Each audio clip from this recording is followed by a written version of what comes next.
नमस्कार, मैं हिमांशु यादव और आज हम मौजूद हैं एडवोकेट जसबीर सिंह ढिल्लों जी के साथ, जो नारनौल बार के मोस्ट सीनियर एडवोकेट हैं और मामला भी बेहद संजीदा है। राव नरेंद्र सिंह जी, जो हरियाणा कांग्रेस के प्रदेश अध्यक्ष हैं, उनका जो चर्चित सीडी मामला था सीएलयू को लेकर, उस मामले को लेकर कोर्ट से एक बड़ी अपडेट आई है। क्या अपडेट है, क्या मामला है, कितना गंभीर मामला है, इसको लेकर हम जसबीर सिंह ढिल्लों जी जो एडवोकेट हैं उनसे बात करेंगे। सर, एक तो इतनी देर रात हमें इस मामले में समय देने के लिए आपका बहुत बहुत धन्यवाद है।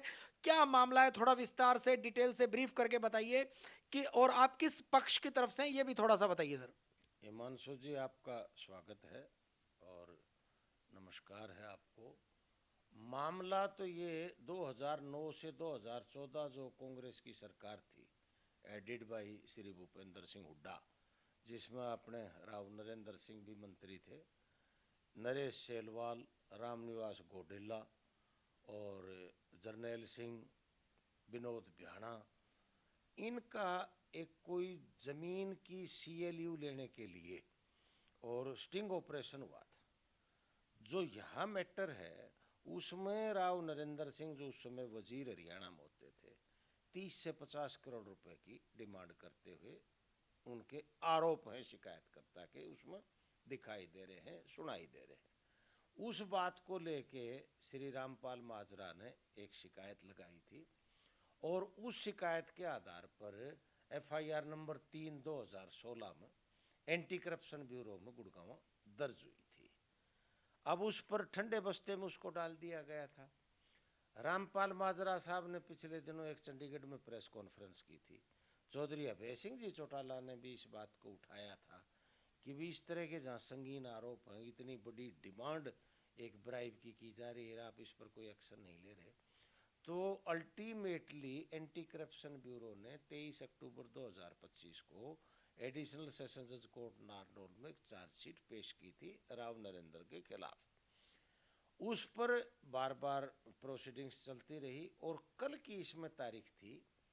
इसमें जो एंटी करप्शन ब्यूरो के डीएसपी हैं अशोक कुमार, और वो इसके आईओ रहे हैं, तो उनको हिदायत की गई थी भाई what is the latest status, file the report.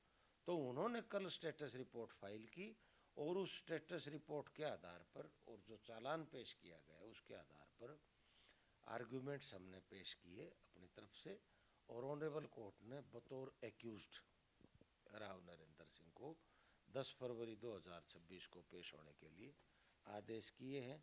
Court notice उनको जारी किया है, ये आपके सामने आदेश की कॉपी है और ये जो है वेबसाइट पर ऑनलाइन उपलब्ध है, कोई भी साथी इसको निकाल सकता है।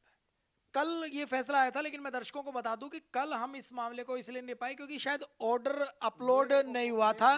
तो क्योंकि गंभीर मामला था तो हमें लगा कि ऑर्डर की कॉपी हाथ में आने के बाद मेरे को क्योंकि कॉपी आज उपलब्ध मेरे दफ्तर से हुई, आज I was out of station today, मेरे दफ्तर से मुझे आज कॉपी उपलब्ध हुई, इसलिए मैं आपसे बात कर रहा हूँ। कल क्योंकि मेरे पास ऑर्डर की कॉपी अवेलेबल नहीं थी, इसलिए मैं आपसे बात नहीं कर पाया। कल हमारे पास अपडेट आई थी तो हमने कल आपसे समय मांगा था, लेकिन किसी कारण से आपने बताया कि ऑर्डर की कॉपी नहीं थी। यही था कि मेरे पास जो ऑर्डर की कॉपी है, it was not available with me.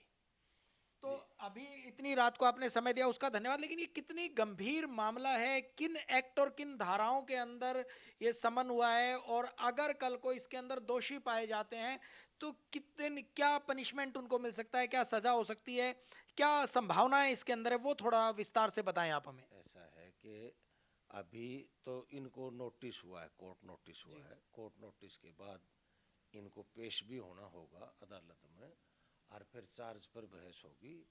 Charge frame होने के बाद अगर चार्जेस फ्रेम होते हैं तो उसके बाद फिर इसमें बाकायदा एविडेंस आएगा। बहुत सारे अधिकारी इसमें, खास तौर से आईपीएस अधिकारी कई जो है वो बतौर गवाह, शिकायतकर्ता स्वयं पूर्व मंत्री हैं रामपाल जी माजरा, वो भी गवाह है, गवाही होगी और फिर फैसला आएगा। और जहाँ तक सवाल है कि पनिशमेंट का, तो ये तो मैटर ऑफ रिकॉर्ड है। पीसी एक्ट के तहत जो इनके खिलाफ जो चालान और चार्जशीट, ये चालान पेश किया गया है, इसमें अप टू 10 ईयर्स सजा हो सकती है। संभावना है कि 10 साल तक सजा का संभावना अगर दोषी पाए जाते हैं तो।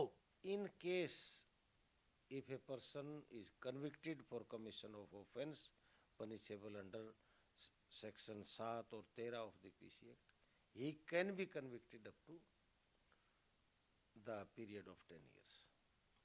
तो ये थे हमारे साथ एडवोकेट जसबीर सिंह ढिल्लों जी, जो बता रहे थे कि राव नरेंद्र जी को सीएलयू के मामले में जो सीडी एक चर्चा के अंदर आई थी कुछ साल पहले, काफी वक्त गुजर गया, मामला ठंडे बस्ते में चला गया, लेकिन अब उसमें उन्हें अक्यूज्ड बनाया गया है और उन्हें समन जारी किए गए हैं और उन्हें अब इस केस को सामना करना पड़ेगा और अपने आप को निर्दोष साबित करना पड़ेगा, और अगर वो निर्दोष साबित नहीं कर पाए तो उनकी दिक्कतें बढ़ सकती हैं।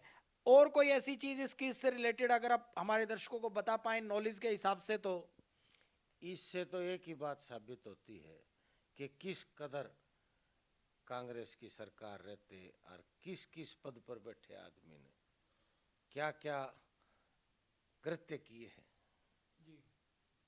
और किस तरह से चौधरी रामपाल जी माजरा ने, अभय सिंह जी चौटाला ने इन विषयों को उठाया है। इससे जनता जनार्दन के सामने सारी बात आएगी। हमसे बातचीत करने के लिए और अपना समय देने के लिए आपका बहुत बहुत धन्यवाद।